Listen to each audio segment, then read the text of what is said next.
Baik, Assalamualaikum warahmatullahi wabarakatuh. Perkenalkan, nama saya Muhammad Rafli Gibran dari kelas C Filsafat Hukum. Kali ini saya akan membahas pertentangan hukum alam dengan positivisme hukum serta membahas kasus korupsi yang pernah terjadi di Indonesia.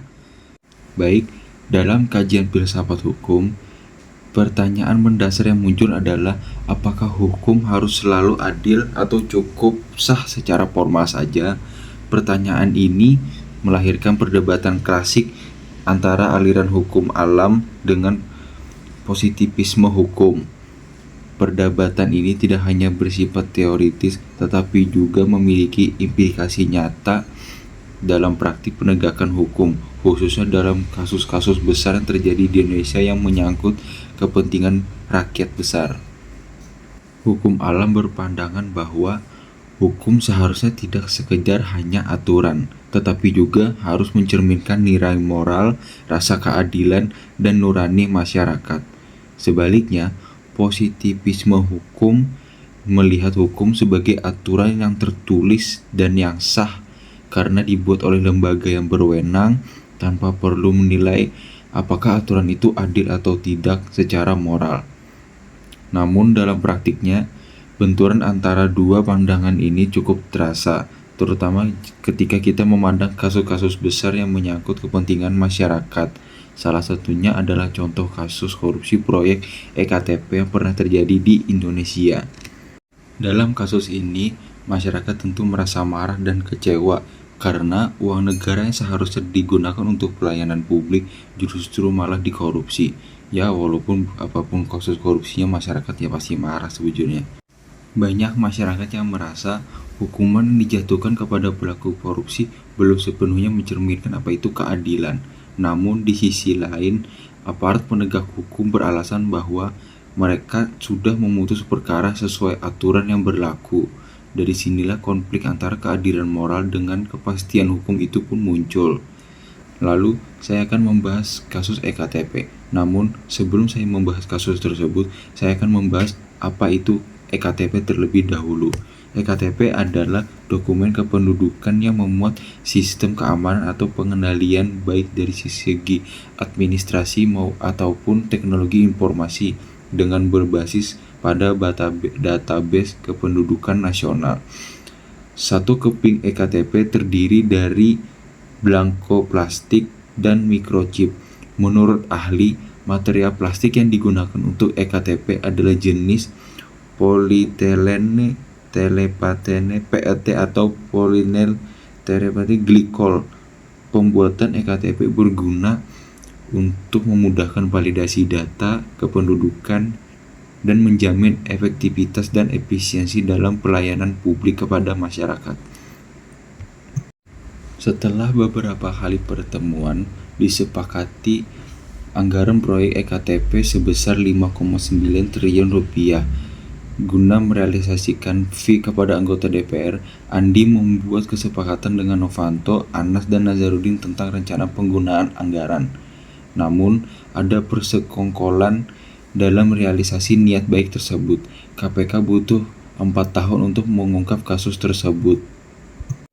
Lalu disepakati sebesar 51% dari total anggaran 2,6 triliun rupiah akan digunakan untuk belanja modal dan belanja real proyek. Namun sisanya 49% yaitu 2,5 triliun rupiah akan dibagi-bagi untuk dikorupsikan dan Setia Novanto menerima sekitar 11% dari korupsi tersebut.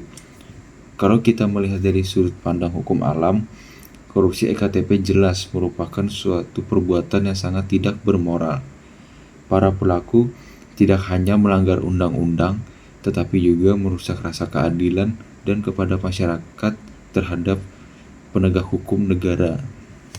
Hukum alam menilai bahwa hukum seharusnya melindungi kepentingan bersama dan menjamin keadilan bagi masyarakat.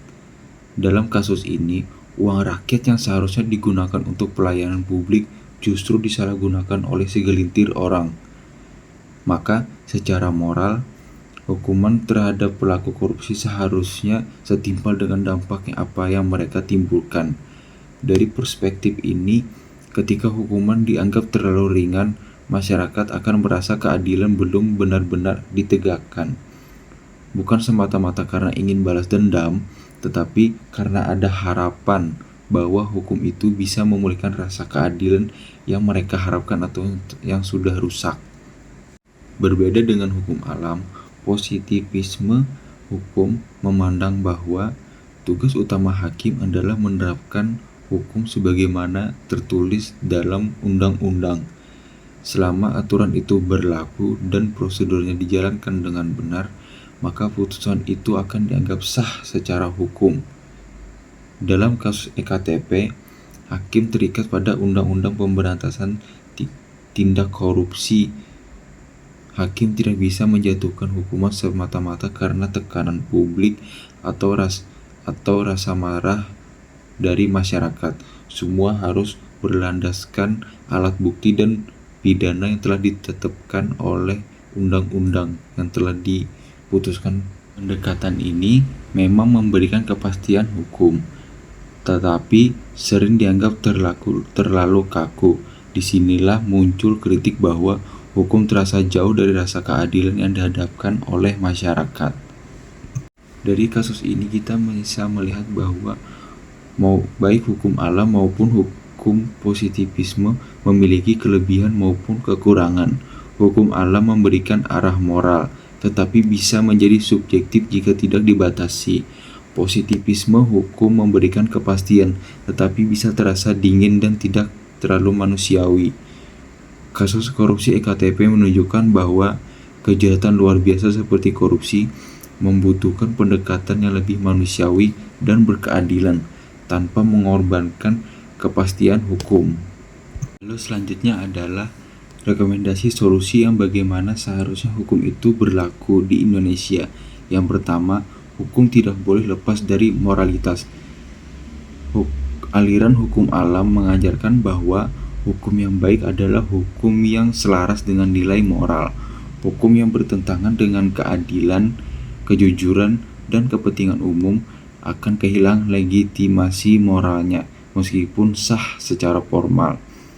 Oleh karena itu, hukum seharusnya bersikap tidak netral terhadap kejahatan yang merusak nilai moral masyarakat, seperti korupsi. Dalam kejahatan semacam ini, hukum harus berpihak pada kepentingan publik dan nilai keadilan sosial, bukan hanya sekedar menjalankan prosedur yang telah ditetapkan oleh undang-undang. Yang kedua adalah hukum tetap harus menjaga kepastian. Meskipun moralitas itu penting juga untuk mengingatkan bahwa hukum tidak boleh sepenuhnya dikuasai oleh emosi atau kemarahan publik. Disinilah positivisme hukum tetap menjadi peran penting, yaitu untuk menjaga kepastian hukum, asas legalitas, dan mencegah kesewenang-wenangan. Artinya, hukum seharusnya menyeimbangkan moral dan aturan. Hakim tidak boleh bertindak sewenang-wenang atas nama keadilan, tetapi juga tidak boleh berlindung di balik pasal untuk melindungi atau menghindari tanggung jawab moral. Lalu yang terakhir, yang ketiga, hukum seharusnya bersikap progresif dan responsif. Dalam konteks masyarakat modern, penting untuk mendorong hukum untuk bersikap progresif, bukan pasif. Hukum progresif memandang hukum sebagai sarana untuk melindungi manusia, bukan manusia yang dipaksa untuk tunduk secara buta pada hukum. Pada kasus kejahatan luar biasa seperti korupsi, hukum memang seharusnya berani melakukan penafsiran yang lebih berorientasi pada keadilan substantif, pemulihan kerugian negara, dan perlindungan kepada masyarakat luas.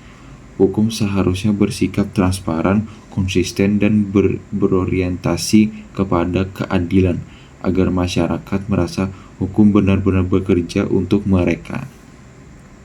Baik, selanjutnya adalah penutup. Kasus korupsi EKTP mengajarkan kita bahwa hukum tidak cukup hanya ditegakkan berdasarkan pasal dan prosedur semata. Di balik aturan tertulis, ada nilai keadilan, moralitas, dan kepentingan masyarakat yang harus dijaga. Ketika hukum hanya berpegang pada kepastian tanpa memperhatikan rasa keadilan, kepercayaan publik bisa runtuh. Penanganan kasus EKTP seharusnya tidak hanya menghukum pelaku, tetapi juga memulihkan kerugian negara dan menjaga martabat hukum itu sendiri. Hukum harus tegas terhadap korupsi, adil bagi masyarakat, dan berani berpihak pada kepentingan publik dibanding kepentingan pribadi. Pada akhirnya, hukum yang ideal bukanlah hukum yang hanya benar secara formal, tetapi juga adil secara moral dan manusiawi dalam penerapannya. Dengan menyeimbangkan kepastian hukum dan keadilan, hukum dapat benar-benar berfungsi sebagai alat yang akan melindungi rakyat dan mewujudkan keadilan sosial. Baik, sekian dari saya. Wassalamualaikum warahmatullahi wabarakatuh.